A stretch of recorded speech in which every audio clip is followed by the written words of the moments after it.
It's okay students, have your seat. तो जैसा कि कल हम लोग जो है डिस्कस कर रहे थे प्रीवियस क्लास में, हमने कल की क्लास में आर्टिकल 13 के बारे में बताया। और आर्टिकल 13 में कौन कौन से लॉज कवर होते हैं, कौन कौन से लॉज नहीं कवर होते हैं, इस पर हमने डिस्कस किया। और फर्दर आज हम आर्टिकल 13 के क्लास 3 एंड क्लास 4 पर डिस्कस करने वाले हैं।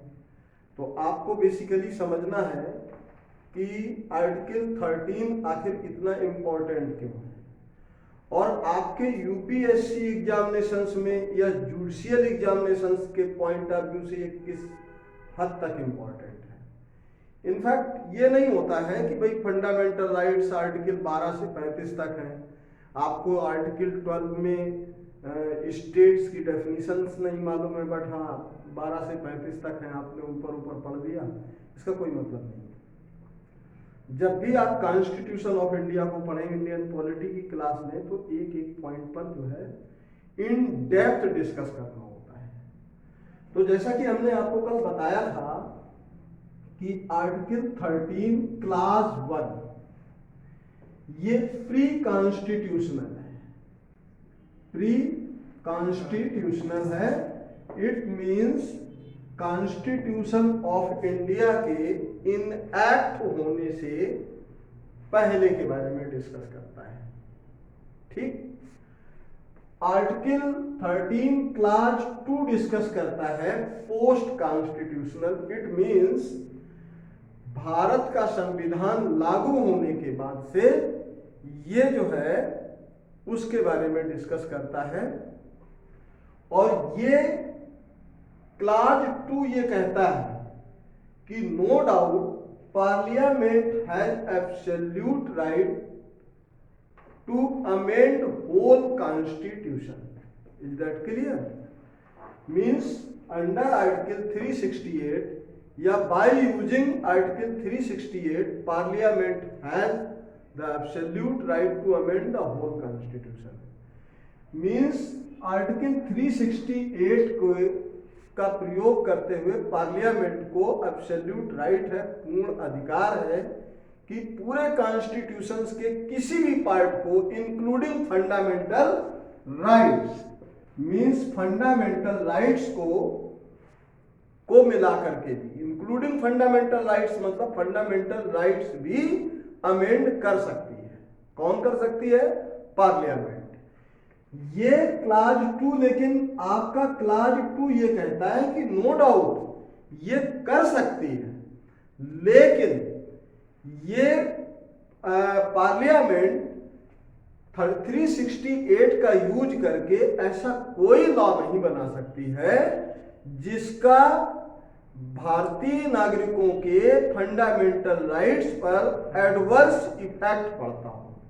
एडवर्स इफेक्ट पड़ता हो मतलब कि किसी भी नागरिक के फंडामेंटल राइट्स इन्फ्रिंज होते हो, मतलब ऐसा कोई आप लॉ नहीं बना सकते हैं जो सिटीजन्स के फंडामेंटल राइट्स को वायलेट करते हो। Is that clear? मींस मौलिक अधिकारों का हनन करने वाला कोई भी कानून नहीं बना सकते हैं। तो यहीं पर हमने आर्टिकल 13 के क्लास 1 और क्लास 2 को means pre constitution and post constitution पर डिस्कस करते हुए ये बताया था कि before getting freedom of India we had lot of law. हमारे पास बहुत सारे कानून थे। दे और those laws are still existing in constitution.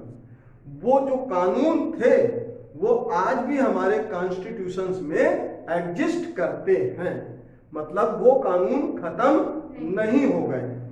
अब वो कानून एग्जिस्ट करते हैं तो इन्होंने कहा पोस्ट कॉन्स्टिट्यूशन क्लास 2 के अकॉर्डिंग हम क्या कर सकते हैं उस कानून को, तो हम एक फिल्टर यूज कर सकते हैं। क्या कर सकते हैं? एक फिल्टर यूज कर सकते हैं कि एग्जिस्टिंग का लॉज जितने भी हैं प्री कॉन्स्टिट्यूशन, जो भी एग्जिस्टिंग लॉज हैं उनको हम एक फिल्टर के थ्रू पास करेंगे, जो फिल्टर से पास हो जाएंगे एंड कंसिस्टिंग विथ क्या हो जाएगा, कंसिस्टिंग विथ फंडामेंटल राइट्स। जो कानून हमारे फंडामेंटल राइट्स के साथ कंसिस्ट करेंगे वो लॉज होंगे, वो कानून में रहेंगे।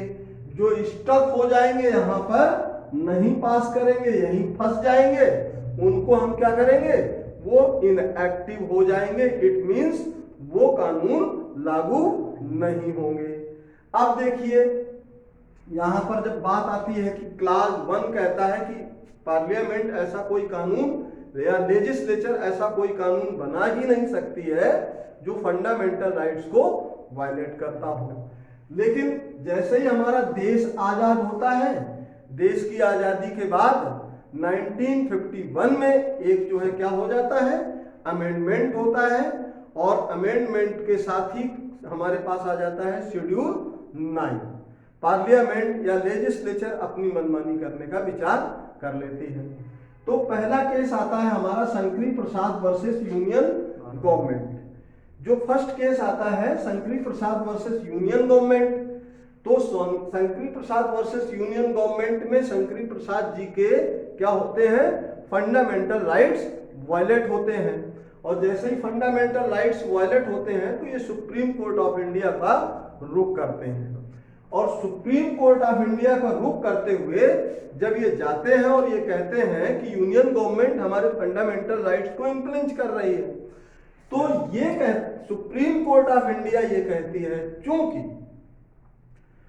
चूंकि parliament has absolute right, parliament has absolute right to amend the whole constitution including fundamental rights, right. तो दैट्स व्हाई आपके इस जो इन्फ्लुएंसेशन है, जो इन्फ्लुएंस किया गया है, वायलेशन है, इस वायलेशन को अंडर आर्टिकल 13 आप कवर नहीं होते हैं। अंडर आर्टिकल 13 जो है क्या होता है, आप कवर नहीं होते हैं। इसलिए शंकरी प्रसाद के केस में ऐसा कुछ नहीं होता है। जो स्टेट का लॉ होता है, जो गवर्नमेंट का लॉ होता है, वही वैलिड हो जाता है। Is that clear. फिर शंकरी प्रसाद के बाद सज्जन सिंह का केस आता है। सज्जन सिंह के केस में भी वही होता है। लेकिन जैसे ही आईसी गोलकनाथ का केस आता है, ये लैंडमार्क केस था और 11 जजेस की बेंच को रेफर होता है, 11 जजेस की बेंच इसको सुनवाई करती है।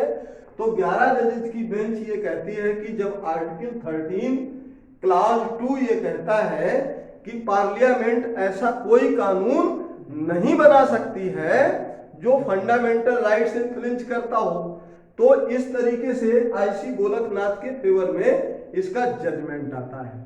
ये आईसी गोलकनाथ केस को लैंडमार्क केस इसलिए कहा जाता है क्योंकि इसी के बाद आईसी गोलकनाथ केस के बाद आर्टिकल 13 को एम्पावर कर दिया जाता है, मतलब शक्तिशाली बना दिया जाता है। Article 13 once again empowered, article 13 once again empowered after the case of IC Golaknath versus state of Punjab. Is that clear. इसके बाद Kesavananda Bharati versus state of Kerala case होता है। ये भी एक लैंडमार्क केस रहा है। इसमें भी जो है आर्टिकल 13 एम्पावर्ड होता है। अब देखिए आर्टिकल 13 क्लास 3 क्या कहता है। आर्टिकल 13 में कौन कौन से लॉज कवर होते हैं, बेसिकली लॉज, इसमें कौन कौन से कानून को कवर किया गया है। तो इसमें कवर होता है कि अगर कोई जो है इसमें कवर होता है बाय लॉज, ऑर्डिनेंस, नोटिफिकेशन, ये सारे लॉज इसमें कवर होते हैं। किसमें कवर होते हैं, आर्टिकल 13 क्लास 3 में, कि अगर किसी भी तरह का कोई नोटिफिकेशन है या जो है बाय लॉज है या ऑर्डिनेंस है, कोई कानून पास हो रहा है, वो सारे के सारे इसमें कवर है। बट अगर वो सिर्फ एक महज सूचना देने के लिए है, इंफॉर्मेशन पब्लिश करने के लिए है, तो वो आर्टिकल 13 में बतौर लॉ कवर नहीं होगा, राइट।